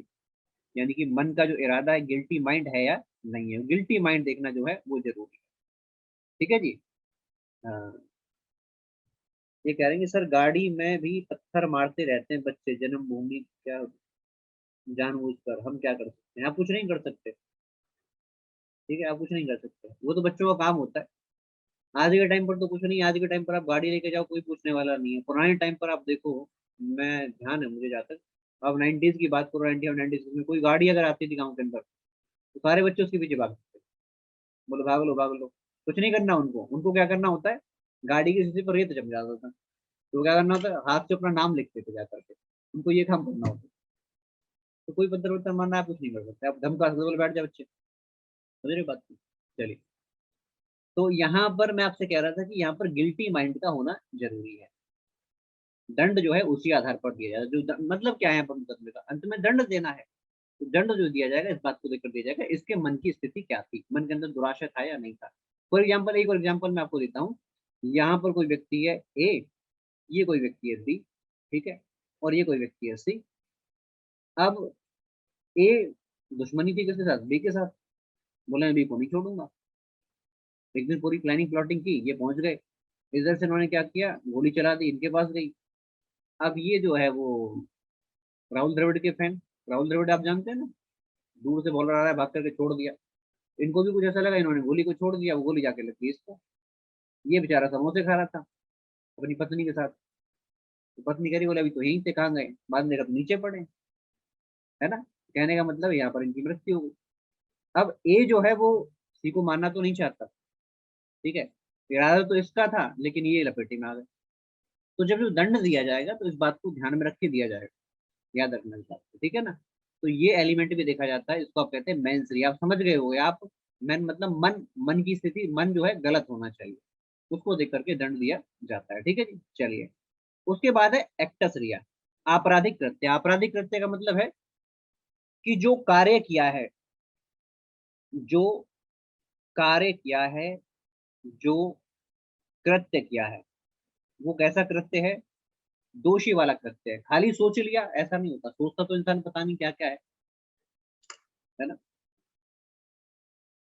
रितु सिंह कह रहे हैं इरादा तो गलत ही था, तो गलत सब दंड मिलेगा ना, थोड़ा थोड़ी जाएगा, सीको मार दिया तो थोड़ा नहीं जाएगा, फाइन भी लगेगा और कल्पेबल होमिसाइड का मुकदमा भी लगेगा, बताऊंगा मैं आपको सारी चीज बता, कल्पेबल गैर इरादतन हत्या का मुकदमा भी लगेगा यहाँ पर, दंड भी लगेगा, फाइन भी लगेगा, सब कुछ होगा।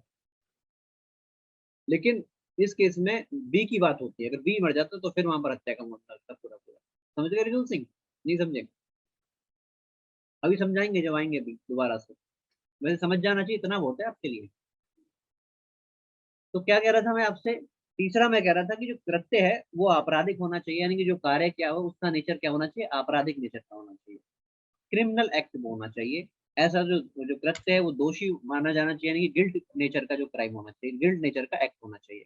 ठीक है, तो गिल्टी नेचर का एक्ट होना चाहिए। सोच लिया, सोचने से कुछ नहीं, जैसे कि ए ने सोच लिया मैं बी को मार दूंगा, इससे थोड़ी हो रहा है, सोचा ही तो है, सोचने तो पता नहीं क्या क्या सोचते हैं, सोचने से नहीं मिलना।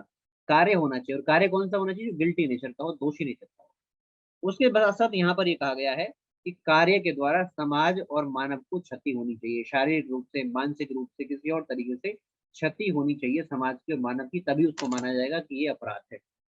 अगर क्षति नहीं हुई तो फिर क्या दिक्कत है, बात समझ आ रही है? तो अपराधी कैटेगरी में ये नहीं आएगा, अगर क्षति नहीं है, अगर डैमेज नहीं है तो अपराधी कैटेगरी में नहीं आएगा। तो ध्यान रखना, अपराध के जो एलिमेंट्स ऑफ क्राइम है, अपराध के चार तत्व होते हैं। सबसे पहला मानव के द्वारा होना चाहिए, कृत्य मानव के द्वारा होना चाहिए। दूसरा गलत इरादा होना चाहिए, गिल्टी माइंड होना जरूरी है यहाँ पर। तीसरा है जो कार्य है, जो कृत्य है वो दोष यानी गिल्ट नेचर का होना चाहिए। और चौथा ये कहा गया है यहाँ पर कि इसके द्वारा मानव की या फिर समाज की हानि होनी चाहिए। ये चार चीजें अपराध के तत्व के अंतर आती है, एलिमेंट्स ऑफ क्राइम के अंडर आ जाती है। Got it? कुछ भी इसमें नहीं है गलत, गलत मतलब समझने में दिक्कत तो नहीं है ना? डन ना? अपराध करना तो गलत ही होता है। ठीक है, अब यहाँ पर जो हमने देखा था ना मेंस रिया, मेंस रिया आप देख रहे थे, अभी लिखा था ना आपराधिक मनस्थिति। इस मेंस रिया को लेकर के कुछ कोर्ट के अंदर केस हैं, एक लिस्ट सी है, उसको एक बार देख लेना एग्जाम से पहले। एग्जामिनर कई बार पूछ लेता है ये वाला कौन सा मुकदमा जो है आपराधिक मनस्थिति से जुड़ा हुआ है। तो कुछ केसेस यानी कि वाद की यहाँ पर मैं यहाँ पर बात कर रहा हूँ। सबसे पहला जो केस है वो है आर बनाम प्रिंस, आर वर्सेस, एक ही और है, मार्कर को पता नहीं क्या हो जाता है बीच बीच में, मेरे रुक जा।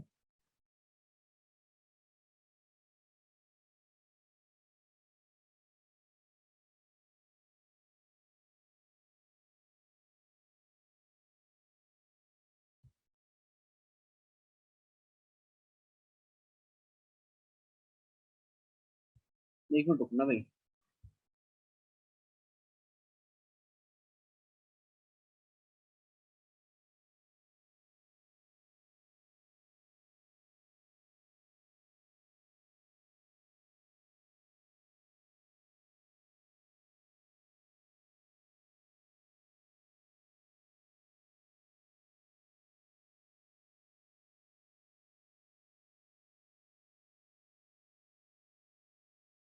बुरा मान गया रे तो, चल नहीं रहा ढंग से, चल जा।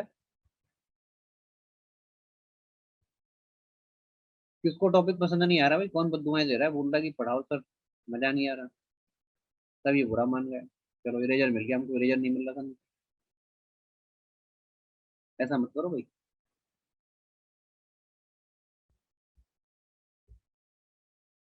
हम्म,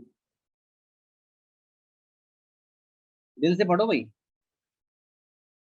समझ रहे हो ना, अच्छे वाले दिल से, मजा आएगा। हाँ जी, तो मैं कुछ केस बता रहा था, जो पहला केस है, ठीक है। पहला जो केस है, बहुत सारे केसों की लिस्ट है, एक बार इसको देख लेना एग्जाम के टाइम पर। अभी मैं आपको क्या करूंगा, एक सेशन होगा इसमें केस ही केस कराऊंगा, बहुत सारे केस कराऊंगा, तो लिस्ट बन जाएगी बहुत सारे केसों की, लगभग आपके पास 30-40 केस की लिस्ट बन जाएगी, समझा मैं दूंगा। तो आपको क्या करना है, जैसे उसमें हनुमान चालीसा पढ़ते हैं ना, ऐसे उसको संडे में एक बार पढ़ना है। ठीक है, बाबा विधिनाथ के लिए, विधि मतलब कानून, उसके नाम पर उसको पढ़ना है ताकि आपको वो याद हो जाए, और एग्जाम के टाइम पर देख करके उसको जाना, वहां से क्वेश्चन जरूर आता है वाद का, यानी कि केस का एक क्वेश्चन आपको एग्जाम के अंदर देखने को मिलता है, 100% श्योर है मिलेगा। तो जितने भी केसेस है उनको आप देख करके जाना, आपके लिए जरूरी है। तो पहला जो केस है इसके संबंध में, जो मेंस एरिया के संबंध में आया था, वो था R versus Prince. R versus Prince पहला केस। दूसरे केस की बात करेंगे यहाँ पर, क्वीन वर्सेज टाल्सन। क्वीन वर्सेज टाल्सन दूसरा केस। उसके साथ साथ यहाँ पर अगर बात करें शेराज वर्सेज, फिर दिक्कत होगी इसके अंदर। चलिए जी, अच्छा रिकॉल करते हैं, टाइम है अपने बस, कर दूंगा मैं, टाइम है हमारे पास, एक बार केस देख लेते हैं। Sherras versus Rutzen. Sherras versus Rutzen, ये रूट जैन है भाई, पूरा दोबारा लिख देता हूँ इसको यार। Sherras versus Rutzen. उसके बाद नेक्स्ट केस जो है Maharashtra versus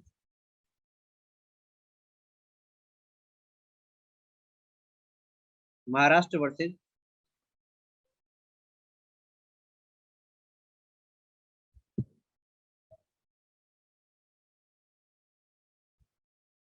M H George. Maharashtra versus M H George. Maharashtra versus M H George. पांचवा केस है हार्डिंग वर्सेज प्राइस। उसके बाद नेक्स्ट फाउलर वर्सेज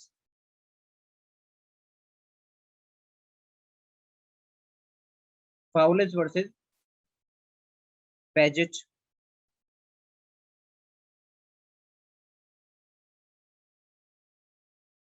नेक्स्ट है नाथू राम वर्सेज मध्य प्रदेश राज्य, स्टेट ऑफ मध्य प्रदेश। ये 7 केस हैं, एग्जाम के टाइम पर इनको देख लेना, ये मेंस रिया से जुड़े हुए हैं और कुछ नहीं देखना आप, ठीक है। ये मेंस रिया से जुड़े हुए केस हैं। जब भी कोई वाद आप देखते हैं, कोई केस आप देखते हैं, तो यहाँ पर ऐसे लिखा होता है वर्सेस। पहली जो पार्टी है देखो, आर वर्सेस प्रिंस। आर का मतलब क्या है, ये जो पार्टी यहाँ पर फर्स्ट है, ये केस करता है, ये केस करता है, एप्लीकेंट है, कंप्लेनेंट है। दूसरी पार्टी अपना बचाव करेगी, बचाव पक्ष है, डिफेंडेंट है, ठीक है। इस बात को आप ध्यान रखिए, ये बचाव पक्ष होता है सेकंड वाला, पहले वाला केस करता होता है। जब भी कोई केस देखोगे तो आप ऐसे ही देखोगे, ठीक है। तो यह है आपराधिक मन स्थिति के बाद कुछ केस। अब ज्यादा आगे नहीं जाएंगे, वैसे तो आज था स्लाइड के अंदर बहुत कुछ, बट वापस आते हैं, एक बार रिकॉल कर लेते हैं, अदरवाइज आपके लिए बहुत ज्यादा हो जाएगा, आप परेशान होगे, फिर मुझसे कहोगे सर क्या क्या करा दिया आपने, ठीक है भाई। तो कहाँ से क्या मिलेगा भाई, शिव ब्रह्मा क्या पूछ रहे हो बच्चे आप, कहाँ से मिलेगा, क्या मिलेगा? कानून, सबसे पहले कानून क्या है, लॉ क्या है, संहिता क्या है, ये मैंने बताया। क्या है, सेट ऑफ रूल्स है, नियमों का एक गुच्छा है, एक बंडल है, जिसके अंदर क्या है, इंस्ट्रक्शंस है, संसूचक दिए हुए हैं, किसके लिए, समाज के लिए। और क्या कहा गया है कि इनके कार्य को क्या करना, ऑर्गेनाइज करना है। 4 यहाँ पर जो है इसके चीजें बताई मैंने आपको। सबसे पहले मकसद क्या है, बिहेवियर को कंट्रोल करना, व्यवहार पर नियंत्रण करना। दूसरा है समाज को, व्यक्ति को रेस्पॉन्सिबल बनाना। तीसरा है मोरलिटी को बचा करके रखना, नैतिकता को बचा करके रखना। और चौथा है इक्वेलिटी, यानी कि समानता बना करके रखना। तो ये यहाँ पर जो है 4 चीजें जो है, 4 मकसद आपके कानून के। कानून क्या है, लॉ क्या है, संहिता क्या है, ठीक है। चलिए, उसके बाद सेकंड साइड में मैंने आपको बताया, एक होता है सामान्य विधि, एक होता है वैधानिक विधि। वैधानिक विधि का मतलब क्या है, वैधानिक विधि का मतलब है जो हमारी विधायिका के द्वारा बनाई जाए, लेजिस्लेचर के द्वारा बनाए, उसको आप कहिए वैधानिक। और जो कोर्ट के ऑर्डर के द्वारा प्रोनाउंस किया जाए, उसको आप कहिए सामान्य विधि, कॉमन लॉ, ठीक है। उसके बाद नेक्स्ट है हमारा यहाँ पर, एक होता है नागरिक संहिता, एक होता है आपका आपराधिक संहिता। Civil law, criminal law. Civil law का मतलब क्या है, सिविल लॉ का मतलब होता है दीवानी मामलों का मतलब होता है वो मामले जहाँ पर मकसद क्या है, क्षतिपूर्ति का है, कंपनसेट करने का है। क्रिमिनल लॉ का मकसद क्या है, यहाँ पर दंड का मकसद है, पनिशमेंट का मकसद होता है। सिविल लॉ के अंदर, दीवानी मामलों के अंदर जो एक्सटेंट होता है, जो प्रभाव होता है, वो इंडिविजुअल तक होता है। दूसरा, क्रिमिनल लॉ की बात करेंगे, यहाँ पर प्रभावित कौन है, पूरा समाज प्रभावित है। जैसे कि दो भाइयों के अंदर पार्टी का जो विवाद है, तो उस किसी प्लॉट का विवाद है, तो वहां पर वो इंडिविजुअल इफेक्ट हो रहे हैं। लेकिन एक दूसरे ने दूसरे की हत्या कर दी, तो वहां पर क्या है, ये पूरे समाज के ऊपर है। मर्डर क्या है, समाज के ऊपर एक सबका हो जाता है। यहाँ पर अभियोजक की बात करेंगे, सिविल लॉ के अंदर अभियोजक इंडिविजुअल, और क्रिमिनल लॉ की बात करेंगे तो यहाँ पर स्टेट यानी कि राज्य। उसके बाद मैंने आपको तीसरा बताया, मौलिक विधि वर्सेज प्रक्रिया विधि। मौलिक विधि में क्या दिया गया है, अधिकार और कर्तव्यों को बताया गया है। प्रक्रिया विधि प्रोसीजर लॉ के अंदर कार्रवाई के जो प्रक्रिया है, प्रोसीजर जो है, प्रोसीजर को बताया गया है। जैसे कि बात करें Indian contract act, Indian penal act, या फिर ट्रांसफर ऑफ प्रॉपर्टी एक्ट, ये सब इसमें बताया गया अधिकार और कर्तव्यों के सारी ये बताया गया मौलिक विधि में। लेकिन आप बात करेंगे सीआरपीसी, सीपीसी और इंडियन एविडेंस एक्ट, किसमें आएगा, ये प्रक्रिया विधि के अंदर आ जाएगा, यानी प्रोसीजरल कोड के अंदर आ जाएगा, प्रोसीजरल लॉ के अंदर आ जाएगा। इसके साथ साथ मैंने आपको बताया बच्चे, अपराध क्या है, अपराध को डिफाइन करके दिया। ऐसा कोई कार्य जो समाज के खिलाफ है, देश में संविधान के खिलाफ है, कानून के खिलाफ है, जनता के खिलाफ है, ठीक है, राष्ट्र की प्रगति बाधित होती है, साथ में जो है इसका जो दंड है वो न्यायपालिका के द्वारा, न्यायालय के द्वारा दिया जाता है। ये अपराध का मैंने आपको डिफाइन करके बताया था। इसके साथ साथ आईपीसी के अंदर भी अपराध को डिफाइन किया गया है, वो भी मैंने आपको बताया था। आईपीसी की धारा 40, इसको आप ध्यान रखिएगा कि आईपीसी की धारा 40 के अंदर क्या है, अपराध को डिफाइन करके रखा गया है। नेक्स्ट मैंने आपको यहाँ पर कुछ और डेफिनेशन थी, साइमंड क्या कहते हैं, साथ में जेम्स स्टीफन क्या कहते हैं, उसके साथ साथ केनी क्या कहते हैं, केनी के साथ साथ जो है हमारे ब्लैक स्टोन क्या कहते हैं, तो इन सब के बारे में मैंने आपको बताया था। और साथ में मैं आपको बताया कि केनी कौन है, जेम्स स्टीफन कौन है, विलियम ब्लैक स्टोन कौन है, तो ये आप ध्यान रखिएगा कि ये कुछ किताबें हैं जो इनके द्वारा लिखी गई। एग्जाम में कई बार क्वेश्चन कर लेता है। फिर मैंने आपको आज की क्लास का जो लास्ट सेकंड लास्ट बताया क्या, अपराध के तत्व, एलिमेंट ऑफ क्राइम। ये ध्यान रख लेना, अपराध के अंदर ये तीन चार तत्व होते हैं। सबसे पहला, मानव के द्वारा होना चाहिए, यानी पार्टी कौन होगी, मानव वहां होगी। दूसरा, मन के अंदर गलत आशय होना चाहिए, गिल्टी माइंड होना चाहिए। तीसरा है जो एक्शन है वो भी गिल्टी होना चाहिए। और चौथा है जिससे मानव और समाज को क्षति पहुंचे, तो उसको आप कहेंगे अपराध, क्राइम, ठीक है। इसके साथ साथ मैंने आपको बताया कि आपराधिक जो मन स्थिति है उसके अंदर कुछ केस हैं, कुछ वाद यहाँ पर दिए गए हैं, ठीक है जी। अब कुछ अपराध के चरण होते हैं, छोटा सा है, 2 लाइन का, ये ज्यादा लंबा नहीं, इसको करा देते हैं, नहीं तो फिर ये कल की क्लास में दोबारा से परेशान करेगा। अपराध के चरण, stages of crime. Stages of crime में क्या आता है, सबसे पहले स्टेजेस ऑफ क्राइम में आता है किसी अपराध को करने का आशय, मन है, अपराध करने का आशय, चरण है, स्टेप्स है इसको।